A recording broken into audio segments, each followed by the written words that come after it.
네, 여러분 안녕하세요. 이번 주에 선거 때문에 이제 갑작스럽게 비대면 수업하게 됐는데 오늘 하루니까 일단 다 같이 한번 열심히 해보도록 합시다. 4반 같은 경우에는 문제 5번부터 따라와 주면 되고요. 그리고 1반 같은 경우에는 이제 2교시에 수업에 듣겠지만 12번부터 가서 이제 재생을 눌러주면 되겠습니다. 일단 5번부터 빠르게 설명 진행하도록 할게요. 자, 기억부터 미음에 대한 설명으로 적절하지 않은 것은 해서 그러면은 이제 기억부터 미음을 봐야 될 텐데 어디 보자. 기억. 그 시절 소양강은 한박 피었던 개나리 무리가 지금도 눈에 선합니다. 어린 시절에 보았던 풍경 낭만적으로 회상하고 있다. 맞고요. 니은. 각 학교에 공짜로 보내주었습니다. 무엇을? 자유교양 문고를. 가난한 형편이지만 마음껏 책을 읽을 수 있었던 배경에 해당한다. 이 글의 글쓴이는 어린 시절에 좀 넉넉지 않은 형편이라고 나왔었어요. 본문에. 그리고 디귿. 디귿은 무엇이냐? 책 읽기는 저의 유년 시절의 기쁨, 격려, 흥분 위한 황홀 행복. 책 읽기가 무척 가치 있는 일임을 깨닫게 되었음을 보여준다. 맞고요. 자, 리을. 정보의 바다. 많은 정보를 얻을 수 있는 인터넷 특성 비유적 표현 정확하고요. 그럼 답이 5번일 텐데 봅시다. 미음. 그 비늘을 벗겨줍니다. 여러분, 비늘이 뭐든지 알고 있다는 다 생각, 내가 해봤다는 경험, 자만 이런 걸 말하는 거였죠. 근데 이미 했던 경험이나 편견, 사실을 왜곡하는 경우 이것까지는 비늘이 덮여 있는 거 맞아요. 를 비유적으로 표현하고 있다. 요게 틀렸어요. 왜냐하면은 미음 보시면 그 비늘을 벗겨주는 거잖아요. 그렇기 때문에 사실을 왜곡하는 경우를 벗어나서 새로운 지평, 새로운 지혜를 얻는 것을 말하고 있다라고 해야 적절하겠죠. 그래서 5번이 적절하지 않은 것이다. 그리고 6번은 좀 쉬운 문제고 여러분 지금까지 충분히 했었어가지고 본문 읽어보면 쉽게 풀 수 있는 문제고 일단 답만 체크해드리겠습니다. 2번, 4번이고요. 그리고 7번 넘어가겠습니다. 다에서 글쓴이가 책 읽기의 중요함을 강조한 이유를 요약해 쓰시오. 그럼 다가 어떤 것이냐? 우리 눈에는 비늘이 덮여 있습니다. 책 읽기를 중요함을 강조할 수밖에 없는 것입니다. 까지의 문단인데 이거는 그냥 선생님이 써드리겠습니다. 좋은 책은 무슨 때문이다 형태로 쓰라고 했죠. 자, 쓰겠습니다. 좋은 책은 글씨가 오늘은 좀 판서랑은 다르게 좀 거친 거 이해를 좀 해주세요. 선생님이 판서가 더 익숙하기 때문에. 자, 경험이라는, 편견이라는, 그리고 이미 알고 있다는 생각 등에서 벗어나게 해주기 때문이다.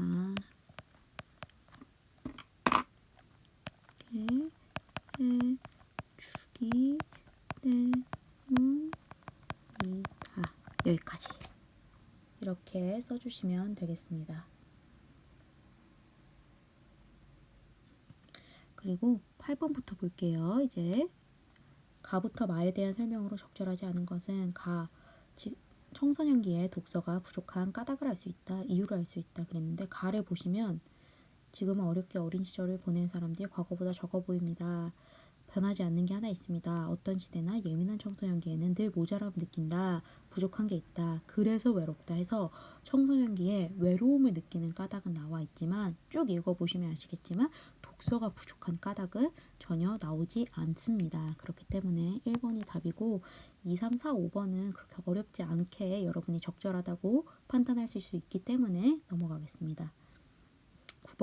9번 역시 어렵지 않고요. 글쓴이 의도 책 많이 읽으라는 거겠죠. 1번에 바로 답이 나옵니다. 책 읽기를 권장하기 위해서. 10번 볼게요. 이 글을 읽고 떠올린 생각 중 글쓴이의 의견에 비판적인 태도로 보이고 있는 것은 비판적 태도는 이 글쓴이의 의견, 책을 많이 읽어야 한다, 책을 읽읍시다 라는 이 의견에 태클을 거는 거예요. 난 그렇게 생각하지 않는데? 이런 식으로 얘기를 하는 것을 고르면 되는데 1번부터 5번까지 보시면 아시겠지만 5번만이 그런 식으로 태클을 걸고 있습니다. 영화, 텔레비전 프로그램을 보면 책보다 더 생생히 간접 경험할 수 있는데 꼭 독서 필요할까요? 라고 글쓴이의 주장에 반박을 하고 있죠. 그래서 5번이고 11번 볼게요. 기역부터 니은의 의미를 바르게 이해한 것은 기역 니은이 뭔지 봐야겠죠. 기역이 어디 있냐면 라.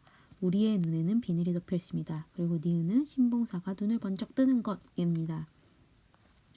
자, 1번 볼게요. 우리는 좁은 시야로 주변을 봄. 여러분, 비늘이 덮여 있다는 거는 정말 시각적인 문제, watch의 문제가 아니라 우리의 생각의 지혜, 생각의 지평을 넓혀준다는 얘기였기 때문에 좁은 시야로 주변을 봄. 그러니까 이런 식으로 정말 C에 관련된 문제, watch, 보기에 관련된 문제는 아니라는 거, 비유적 표현. 그래서 1번, 2번, 3번, 4번, 5번 중에 일단은 4번은 지울 수 있겠고요. 그리고 자기 경험을 잣대로 평가 비늘이 있습니다. 1번도 1번도 좀 C에 관련된 얘기가 좀 제끼고 나머지 니은으로 한번 볼게요. 신봉사가 눈을 번쩍 뜨는 것. 니은 보자. 니은도 역시 정말 장님이 눈을 떴다 이 얘기가 아니라 비유적인 표현이겠죠. 갑자기 확 새로운 지평이 열렸다. 그래서 니은. 자, 1번. 한 번에 더 넓은 곳까지 선명해 보는 건 아니겠고 이전에 놓쳤던 세부 정보까지 파악하는 것. 이거는 그냥 단순히 정보 문제니까 아니고. 자, 3번. 책 속의 가치관을 통해 바르게 가치 판단을 하는 것. 요거는 새로운 지평에 관련된 문제는 아니기 때문에 넘어가겠습니다. 4번. 그동안 보지 못했던 작은 것들까지 자세하게 보는 것. 이것도 역시 C의 문제이기 때문에 watch의 문제이기 때문에 아니고 그럼 답이 5번일 텐데 볼게요. 기억. 우리는 경험이나 편견을 바탕으로 세상을 봄. 경험, 편견 얘기 나왔었고 니은. 경험 편견에서 벗어나 새로운 시각으로 세상을 보는 것. 오케이, 여기 해당하겠죠. 5번이고 12번. 보기는 나의 내용을 정리한 거다. 빈칸에 들어가 알맞은 말을 쓰시오. 나가 뭐였냐면요. 문학 작품은 언어로 이루어진 상상의 집. 그래서 수없이 많은 작품이 담긴 그릇. 그것이 곧 책입니다. 문학 작품을 읽어야 하는 이유에 대해 설명한 문단이었고 자, 볼게요. 질문. 문학 작품을 읽으면 어떤 점이 좋을까요? 간접 경험을 할 수 있음. 와, 선생님은 외울 것 같아요. 간접 경험을 할 수 있고 쓰겠습니다. 자신과 다른 사람을 깊이 이해할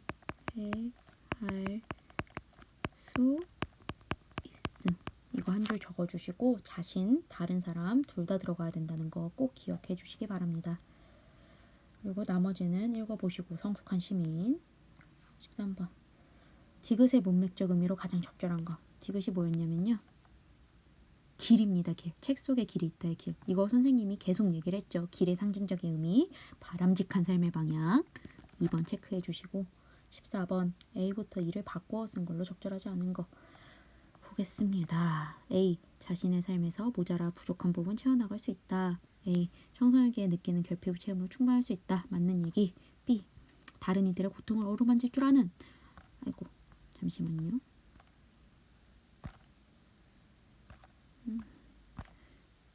정말 피곤합니다. 그쵸? 그리고 B. 주변 사람을 이해하고 약자들의 아픔을 외면하지 않는. 맞는 얘기. C. 우리 정신의 키는 훌쩍 자라납니다. 다음번에는 어려운 일을 쉽게 해낼 수 있습니다. 여러분, 정신의 키가 훌쩍 자라난다는 거는 정신적 능력을 키워준다는 얘기지 정말 어려운 일을 해낼 수 있다. 여기에만 해당한 얘기가 아니라 정신적인 능력이 성장할 수 있다. 이렇게 했어야겠죠. 3번이 적절하지 않고 나머지는 보시면 아실 겁니다. 4번, 5번은 넘어갈게요. 15번. 이 글의 글쓴이가 보기와 같은 관점을 비판한 내용으로 가장 적절한 것은 여러분 15번이 살짝 까다롭거든요. 이런 식으로 하나 표시를 해주시고 자, 원래 문제였으면 보통 나오는 문제는 보기의 관점으로 이 글의 글쓴이를 비판한 것은 이런 식으로 나오는 경우는 많지만 이 글의 글쓴이가 보기 같은 관점을 비판한 것으로 적절한 것을 고르세요. 요거는 한번 살짝 꼬았어요. 문제를 좀 특이한 유행이죠. 그래서 한번 체크하겠습니다. 보기 먼저 봐야겠죠. 무릇 정약용 선생님이 쓴 부분이고 독서하는 도중에 의미를 모르는 글자를 만나면 그때 마다 널리 고찰하여 세밀하게 연구하여 그 근본 뿌리를 파헤쳐 전체 이해할 수 있어야 한다. 날마다 이런 식으로 책을 읽는다면 수백 가지 책을 함께 보는 것이 된다. 이렇게 읽은 책의 단계 올바른 이치를 훤히 꿰뚫어 알 수 있게 되는 것이니 이 점 깊이 명심해라. 무슨 얘기냐. 책을 세밀하게 하나하나 근본 뿌리 낱낱이 파헤쳐 읽어라. 꼼꼼히 읽어라. 날마다 이런 식으로 읽으면 한 권의 책을 읽어도 100권의 책을 읽은 것과 똑같은 효과가 난대요. 꼼꼼하게 읽으라는 얘기인데, 그래서 이거를 줄여서 말하자면, 한 줄로 요약하자면 이렇게 할 수 있겠습니다. 상대적으로 정보가 적었던 시대의 독서 방법, 이렇게 적을 수 있겠습니다. 상대적으로 정보가 적었던 시대에. 정약용 선생님 조선 후기의 실학자거든요.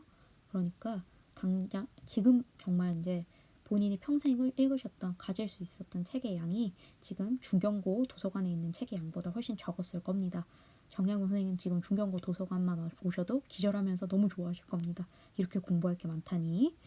그렇기 때문에 자, 이렇게 정보가 적었던 시대, 책이 귀했던 시대에는 책 한 권을 구하기도 힘드니까 그거를 꼼꼼하게 다 소화를 하는 게 중요했겠죠. 하지만 지금은 너무나 정보가 많아서 이 글의 글쓴이가 얘기한 바로는 정보가 너무 많기 때문에 정보는 그 자체로는 가치를 지니지 못하고 우리가 목적에 맞게 선별하여 읽는 것이 중요했습니다. 그래서 이 글의 글쓴이가 보자면 1. 답은 없고 재미없고 따분한 내용의 책이라도 한 글자씩 읽다 보면 정신적 능력을 키울 수 있다. 한 글자씩 읽다 보면 아니죠. 이거는 보기의 관점. 이 글에 담긴 글쓴이의 의도를 파악하려는 노력이 중요하므로 글자 하나하나에 지나치게 집중할 필요는 없다. 내용은 맞아. 내용은 맞지만 이 보기를 비판한 내용은 아니죠. 이 보기를 비판하려면 목적에 맞게 가치 있는 정보를 선별할 줄 알아야 된다. 내 스스로 지식을 재창조해야 한다. 이런 내용이 들어가야겠죠. 내용은 맞지만 글쓴이가 할 말은 아니었고. 3. 다른 사람의 마음을 이해하기 위해서 깊이 있게 글 전체를 이해하기보다는 필요한 부분을 여러 번 읽는 것이 좋다. 여러분, 다른 사람의 마음을 이해하기 위해서는 다른 사람의 고통을 헤아릴 줄 알려면 문학작품을 읽어야 됐죠. 4번. 새로운 것을 경험해보고자 하는 욕구가 강한 청소년들은 한 편의 글을 깊이 있는 것보다 다양한 글을 접해보는 것이 좋다. 어라? 본문에 없는 내용이죠. 다양한 글을 접해보는 것이 좋다. 이런 내용은 본문에 없고요. 5번이 그럼 답일 텐데 5번 볼게요. 정보가 지나치게 많은 현대사회에서는 글을 깊이 있게 이해를 하기 전에 그 글이 가치 있는 것임을 판단해보는 과정을 거쳐야 한다. 정확하죠? 5번이 답일 것입니다. 그리고 16번 A에 들어갈 알맞은 말 이 어절로 쓰시오. 이 어절로 쓰는 거 띄어쓰기 한번 포함해서 두 어절 써야겠죠. A. 모자람을 채워간다면 스스로 충만해집니다. 자신감도 생기고 미래 전망도 얻게 됩니다. 어떻게 해야 할까요? 저는 무엇이 해답이라고 생각합니다. 여러분 너무 쉽죠? 책 띄고 읽기. 만약에 이 음절이면 독서 이렇게 써주시면 됩니다. 17번 기억에 대한 글쓴이의 대답으로 적절하지 않은 것은 기억이 뭐냐? 텔레비전, 게임, 영화 등 볼 것 천지인 시대에 살며 굳이 책을 읽을 필요가 있는가에 대한 대답으로 적절치 않은 것. 1. 책 읽기를 강요하는 데는 그럴 만한 이유가 있다. 그럴 만한 이유가 있었죠. 정신의 키를 훌쩍 자라게 해주니까. 2. 텔레비전, 게임, 영화하는 날은 책의 장점이 있었죠. 정신적 능력을 키워주죠. 3. 텔레비전, 게임, 영화와 마찬가지로 책 읽기도 재미있는 일이다. 여러분, 텔레비전, 게임, 영화는 재밌지만 재밌다고 글쓴이가 인정을 하고요. 본문 보시면 자, 책 읽기를 비롯해 타분하고 하기 싫은 걸 억지로 하라고 강요합니다. 여러분, 이 글쓴이는 책 읽기가 텔레비전, 게임, 영화 같은 거에 비하면 재미가 없다는 사실을 알고 있어요. 언급을 해요. 그렇기 때문에 책 읽기도 재미있는 일이다 라기보다는 가치 있는 일이다가 맞겠죠. 3번 틀렸고 4번, 5번 한번 보시고 넘어가시고요. 18번 A부터 E 중 내포된 의미가 가장 이질적인 것은 내포된 건 안에 포함되어 있는 의미가 가장 이질적인 것, 가장 다른 걸 골라보라는 얘기입니다. 볼게요. A. 눈, B. 비늘, C. 경험, D. 편견, E. 이미 알고 있다는 생각. 여러분, 비늘이 뒤에 말하는 C, D, E, 경험, 편견, 이미 알고 있다는 생각을 비유하는 표현이었죠. 그럼 B, C, D, E 다 같은 의미고 눈만 남네요. 1번이 답입니다. 마지막 19번 이거 하시고 다음에 이제 할 이강백의 결혼 살짝 맛보기 수업 진행하겠습니다. 보기 학생들에게 이 글에 글 있으니까 할 수 있는 말로 가장 적절한 거 A.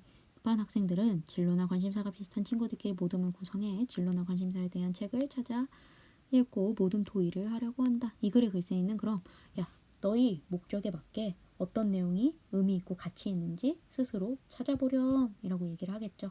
모든 정보를 샅샅이 낱낱이 읽어보렴 이런 얘기가 아니라 볼게요. 1. 여러 책들 가운데 어떤 책이 좋을지 결정할 때는 어떤 내용이 의미 있는 것인지 먼저 판단해보렴. 바로 나왔네요.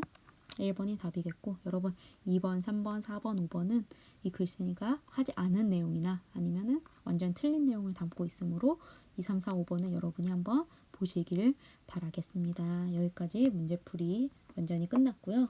지금까지 고생하셨고 우리 이제 교과서 어디 보시냐면은 자, 교과서 102페이지 교과서 102페이지입니다. 그래서 한번 볼게요. 일단은 이강백의 결혼이라는 시고 우리 학습 목표 가볍게 읽고 넘어가겠습니다. 학습 목표 극갈래의 특성과 형상화 방법을 이해하고 작품을 감상한다. 우리가 이제 극갈래 특성이랑 형상화 방법 뭐가 있는지 이 결혼이라는 작품을 통해 분석해 보는 게 중요하겠죠. 두 번째, 희곡은 구성 요소가 전체와 유기적인 관계를 맺고 있는 구조물을 이해하며 작품을 감상한다. 여러분 유기적인 관계를 맺고 있다는 건 서로가 서로에게 영향을 주는 상호작용하는 관계라는 얘기예요.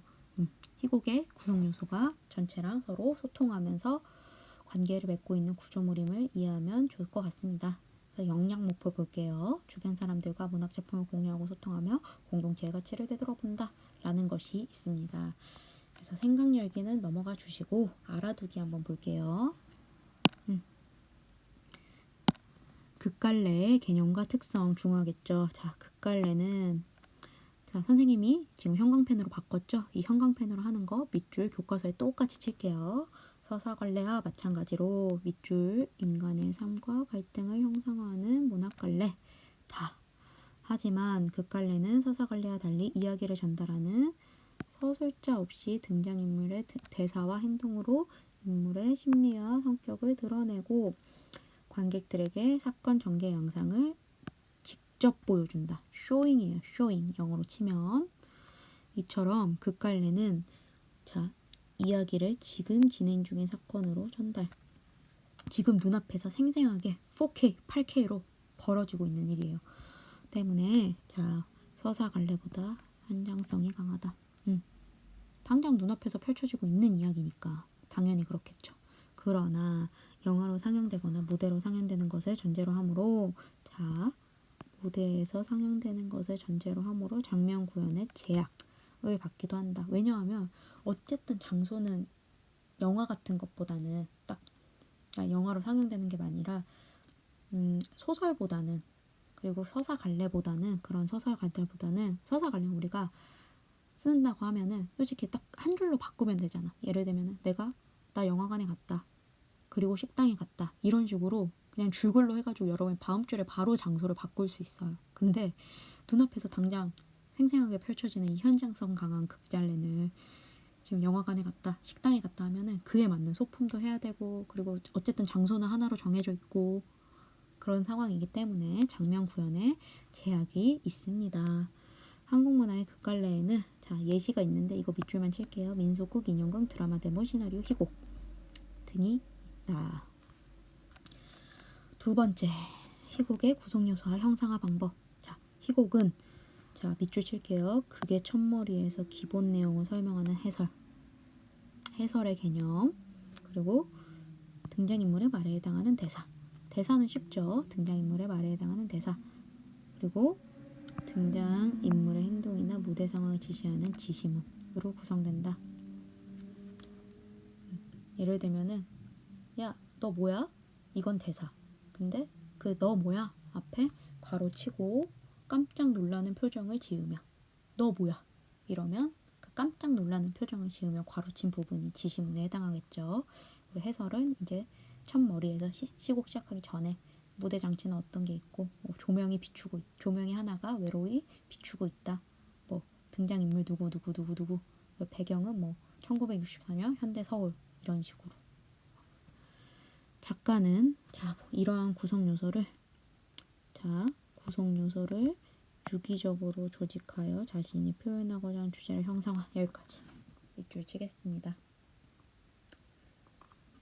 구성 요소를 재료로 하여서 자유자재로 형상화하고자 합니다. 본인이 전달하고자 하는 주제 의식을. 그래서 희곡의 구성 요소 표가 있는데, 해설에 대해서 지시문 있고, 요거 자세히 한번 보고 넘어가겠습니다. 해설은 희곡의 첫머리에서 무대장치, 등장인물, 배경 등 설명하는 부분이고, 대사는 등장인물이 하는 말, 그리고 지시문은 무대장치, 음향효과, 조명효과, 등장인물의 행동, 표정, 심리 등을 아주 자세하게 지시하는 글을 말합니다. 그래서 넘어가시고, 이 작품은 남자와 여자가 결혼에 약속하는 과정에서 사랑과 소유의 의미를 깨닫게 된다는 내용의 현대 희곡이다.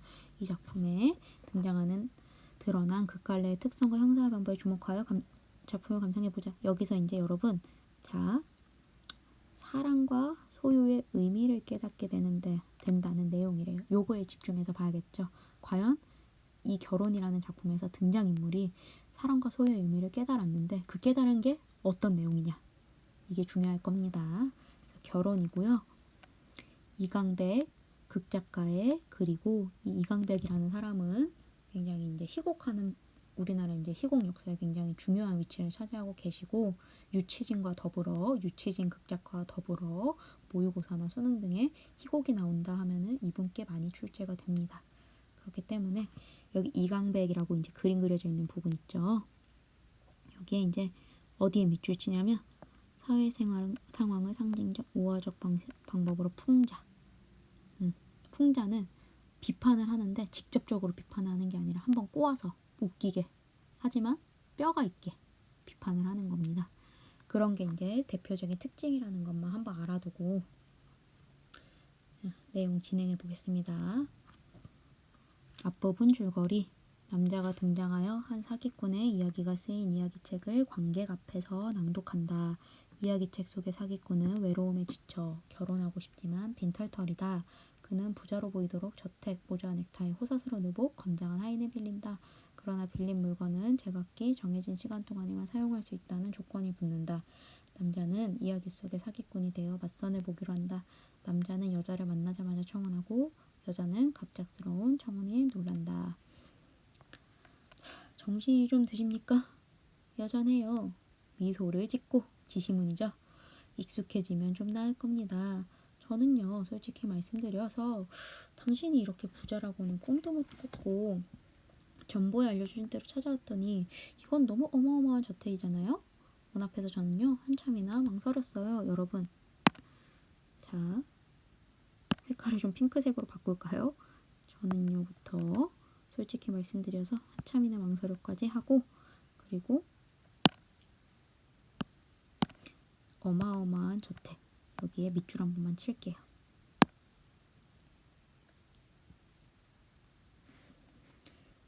네, 다 치셨으면은, 일단은 이 여자분이 이렇게 당신이 부자라고는 꿈에도 못 꿨고 어마어마한 저택이고, 그 다음 이제 한참이나 망설였어요. 근데 망설인 이유가, 왜 망설였냐, 나 같은 게 여기 들어와도 될까? 이게 아니라 황홀해서 망설였던 거래요. 굉장히 물질 만능주의적이고 세속적인 가치관을 지니고 있죠. 필기를 좀 하겠습니다.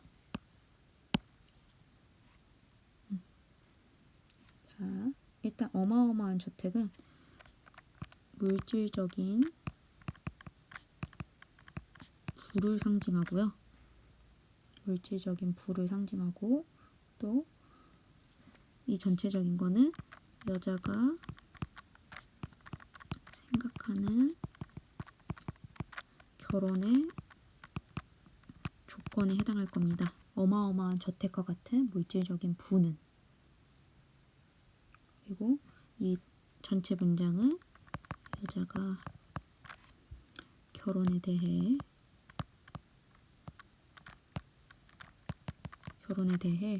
세속적인 통념, 일반적으로 생각하는 세속적인 통념을 통념 지니고 있다 이라고 할 수 있겠습니다. 뭐 결혼하면 반지는 당연히 티파니에서 뭐 몇 캐럿으로 맞춰야지. 뭐 집은 뭐 최소한 뭐 어디 강남에 뭐 몇 층 아파트 어디 아니면 뭐 펜트하우스 100층 그런 데 살아야지. 이런 세속적인 통념, 이런 게 바로 세속적인 통념이에요. 그래서 물질적 부를 중시하고 있고, 그 다음 또 한번 볼게요. 여기까지 필기를 하셨으면. 어려워마시고 그냥 들어오실걸. 아니요, 화요일에서 망설였던 거예요. 미소를 짓고. 아, 그랬어요. 네, 당신의 정보를 받았을 때요. 정보는 뭐냐면요. 편지는 편지인데 요즘에 이제 여러분 우체국 가서 직접 편지를 붙이는 경험은 사실 거의 안 하죠. 정보는 여러분이 이제 어떤 내용을 좀 빨리 그 받는 사람이 좀 보고 빨리 좀 알아봤으면 좋겠어. 빨리 그래서 이렇게 좀 짧게 써가지고 중요한 내용만 담아서 빠르게 보내는 겁니다. 빨리 도착하도록.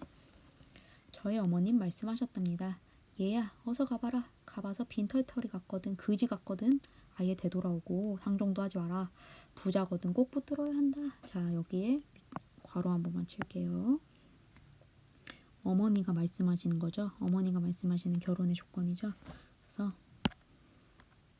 여자의 어머니의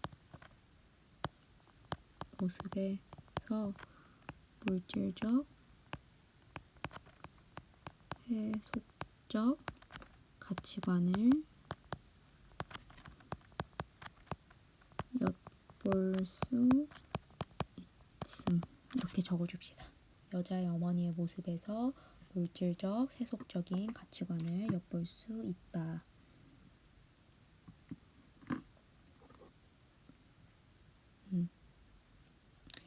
그리고 그 옆에 날개 부분 있죠? 여기 적어볼까요? 여자의 어머니가 중시하는 결혼의 조건은 무엇일까? 부자인 거죠? 자, 남자가 부자라면 필기가 조금 거칠어서 미안합니다. 꼭 붙들어야 한다고. 붙들어야 한다고 당부하는 걸 봐서는 당부하신 걸 봐서는 재산 소유의 정도와 같은 여기에 쓸게요. 소유의 정도와 같은 외면적 가치, 물질적인 가치, 눈에 보이는 가치를 중시한다는 걸 알 수 있습니다. 여자의 어머니가 중시하는 결혼의 조건은 부자, 돈 많은 거.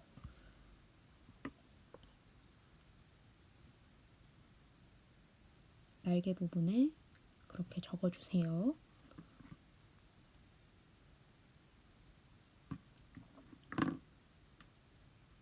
넘어갈게요. 그래, 당신은 뭐라 했습니까? 알았어요, 어머니. 오른손을 들고서 그렇게 대답했죠. 나원 참, 오른손을 들다. 그니까 맹세를 하셨군요. 그렇죠. 그 전에 물 좀 남았습니까? 아니요, 다 마셨는데요. 유감입니다. 내 몫을 남기시지 않고서. 자, 하인 등판했어. 또다시 남자에게 달려들어 넥타이를 풀어낸다. 남자는 빼앗기지 않으려고 힘껏 저항하지만 하인의 억센 힘을 당해내지 못한다. 결국은 빼앗기고 하인은 기계적인 동작으로 넥타이를 가지고 나간다. 여자는 두 남자의 다툼에 놀란다. 여러분, 남자 하인이 다투는 이유는 무엇일까? 옆에 날개 있죠? 답은 하나죠. 남자가 빈털털인데 부자인 것처럼 보이려고 여자를 깨어내려고 모든 걸 빌렸어요. 근데 하인은 시간이 되면은 이제 그걸 뺏으려고 성큼성큼 다가오거든요. 이렇게 쓸게요. 남자는 물건을 더 오래 빌리려고 하고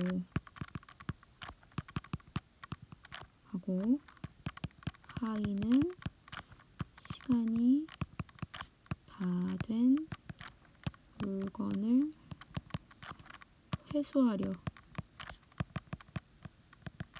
하기 때문에 남자는 물건을 더 오래 빌리려고 하고 하인은 시간이 다 된 물건을 회수하려 하기 때문에.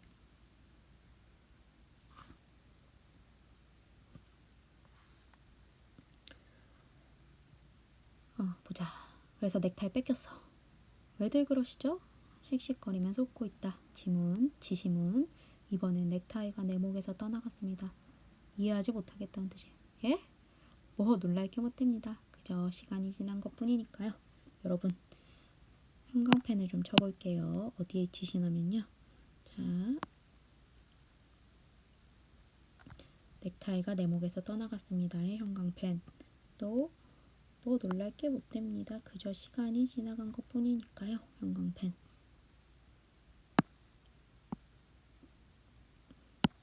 그래서 자, 이번엔 넥타이가 내 목을 떠나갔습니다. 왜 내 목을 떠나갔어요? 넥타이는 빌린 거기 때문에 떠나갔죠. 그래서 빌린 것은 영원히 소유할 수 없지. 소유 못해요. 빌린 것은 영원히 소유 못하고 결국 되돌려줄 수밖에 없어요. 줄 수밖에 없음. 선생님이 말하는 걸 좀 들으면서 필기하세요. 빌린 것은 영원히 소유 못하고 결국에는 되돌려줄 수밖에 없음. 그리고 자, 소유한 모든 것은 시간이 지나면은 결국에는 되돌려줘야 돼요. 그래서 이 부분을 소유에 대한 남자의 깨달음. 빌린 것은 시간이 지나면 돌려줘야 된다. 영원히 소유할 수 없다. 해서 이 작품의 특징이 뭐냐면요. 자, 이 부분을 좀 쓸게요. 소유와 시간을 밀접한 관계를 강조해요. 전체적으로. 그래서 이거를 가장 잘 표현하는 부분이 이건 옆에 쓸게요. 예시로는 하인의 뒤에 가면 계속 나오겠지만 시계입니다. 이 소품이 굉장히 소유와 시간의 그 밀접한 관계. 시간이 지나 우리는 영원히 소유할 수 없고 모든 건 빌린 것이기 때문에 영원히 소유할 수 없고 시간이 흐르면 돌려줘야 된다.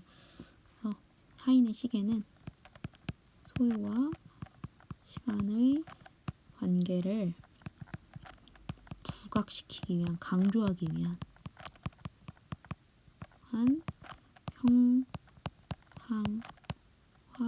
방법이라고 할 수 있겠습니다. 작가가 의도적으로 시계라는 소품을 하인에게 준 거예요. 왜? 소유와 시간의 관계를 더 부각시키기 위해. 이렇게 그냥 시간이 지났습니다. 뭐 이런 것보다 시계 하나 들고 시간 지났습니다. 얼마 지나면 가져가겠습니다. 이런 식으로 있는 게 훨씬 더 위압감이 있고 주제의식이 강조가 되잖아요. 그래서 여기까지 쓰시고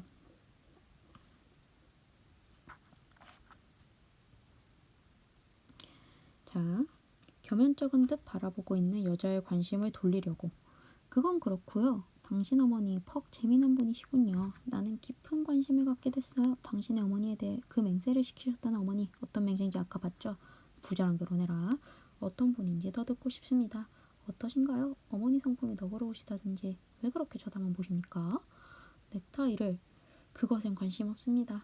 왜 빼앗기셨죠? 옆에와 부동 자세로 서 있는 하인을 훔쳐보며 움직이지 않고 있는 하인을 훔쳐보며 그것도 난폭하게. 그렇지요. 난폭하게 주인을 덮치는 그런 아이에겐 난 전혀 관심이 없어요. 오히려 당신 어머니의 성품이 너그러우신지. 자, 하지만요 저는 자 입을 다물어버린다. 왜냐하면 너무 황당하겠죠. 갑자기 넥타이를 뺏어가잖아. 덩치 큰 하인이. 그리고 이 남자는 그런 사건이 벌어졌는데도 아 그거 별거 아니야. 근데 너희 어머님 얘기나 좀 해볼까? 이런 식으로 하고 있으니까 좀 황당하겠지. 알았어요. 문제는 빼앗긴 물건인가 본데 그야 되돌려받기 어렵지는 않습니다. 자, 이봐 가져와. 묵묵부답의 하인 까치발을 딛고 일어나 그 얘기에 속삭인다. 여봐 그 가져간 거 5분만 더 빌려주게. 대답 없다. 안 된다는 거죠. 자, 딱 5분만 더. 사정해도 안 되겠나? 응? 반응이 없다. 꺼지라는 거죠. 좋아, 좋다고. 뭐래요, 하인이? 예, 나더러 잘해보라고 그럽니다. 자, 남자. 관객석을 투덕투덕 걸어다니다가 넥타이를 맨 남성 관객 앞에 앉는다. 오늘 여기까지 할게요. 이 부분까지. 이게 되게 중요하거든요. 이 작품에서 가장 중요한 파트라고 할 수 있는데 이제 집중 좀 해봅시다. 자, 물론 그래요. 속상하다는 듯 저 인정사정 없는 하인이 나더러 잘해보라고 그런 말 하지 않았어요. 자, 여기 밑줄 한번 치시고 중요하니까 이번엔 빨간색 한번 해볼게요. 자, 물론 그래요. 이거 여자한테 하는 말이에요? 아니지. 넥타이를 맨 관객 앞에서 하는 말이지. 자, 관객에게 말을 걸어 극중으로 끌어들이고 있어요. 참여시키고 있는 거지. 관객에게 말을 걸어 극중으로 끌어들이고 있다. 자, 이거는 관객과 무대의 경계. 분명히 경계가 있죠. 우리는 앉아서 보고 있고 배우들은 열심히 연기하고 있고 그 경계를 허무는 실험적 기법이에요. 남자가 갑자기 넥타이를 맨 관객 앞에 다가가서 자, 앉는 게 그리고 그에게 물론 그래요. 하인이 그렇게 말은 하지 않았죠. 이렇게 말을 거는 게 하지만 말입니다. 나도 그래요. 기죽을 필요 없는 것입니다. 그렇잖아요. 도대체 지가 뭐라고 결국 심부름을 하는 주제에 속 좀 상합니다만 그야 뭐 그건 당신에게도 마찬가지니까 말려고나 마다했고 더 당신 닥터의 참 좋습니다. 좋아요. 색깔 멋진 무늬 딱 5분만 빌립시다. 정확하게 5분만. 더 이상은 어기지 않겠습니까? 빌려주시렵니까? 자, 넥타이를 빌려서 착용하며 고맙습니다. 자, 줄 한번 칠게요. 빌린 동안에는 소중히 다룰 겁니다. 사실 이건 내 것이 아니라 당신 것인데 혹시 모르긴 하지요. 당신도 누구에게서 빌려온 건 건지는 까지 밑줄. 빌렸으니까 오히려 막 쓸 수 없지. 그리고 관객이 주인이 이렇게 지켜보고 있는데 어떻게 막 쓰냐. 빌린 것은 오히려 소중히 해야 되죠. 남한테 고스란히 있는 그대로 돌려줘야지. 돌려줘야 되는 물건인 거죠. 근데 당신도 누구한테서 빌린 거 아닌가요? 이런 식으로 얘기했어. 자, 이렇게 쓸게요. 세상의 모든 것은 누군가에게 빌린 것이라는 주제의식 전달. 남자의 입을 통해서 남자가 관객한테 하는 말을 통해서 세상의 모든 것은 누군가에서 빌린 것이라는 주제의식을 전달하고 있습니다. 붙은 잘 사용하고 돌려드릴게요. 자, 당신은 시간의 제고, 난 이만. 남자 급한 걸음으로 여자에게 돌아간다. 얘는 파란색으로 다시. 시간이 흐르면 급하게 빌린 것을 다 돌려줘야 되기 때문에 시간에 쫓겨 서두르는 모습을 보여요. 모습을 보이고 있어요. 왜냐하면 시간이 흐르면 빌린 것, 넥타이 빌렸죠. 돌려줘야 하기 때문에 시간에 쫓겨서 서두르는 모습을 보이고 있다. 왜? 시간이 흐르면 빌린 거, 넥타이를 돌려줘야 되기 때문에. 그리고 옆에 거 하나만 쓸게요. 남자가 관객에게 넥타이를 빌리도록 연출한 작가의 의도는 무엇일까? 자, 남자가 관객에게 직접 넥타이를 빌려 소품으로 사용함으로써 남자의 주먹밥 같은 얼굴이 가리고 있으므로 자,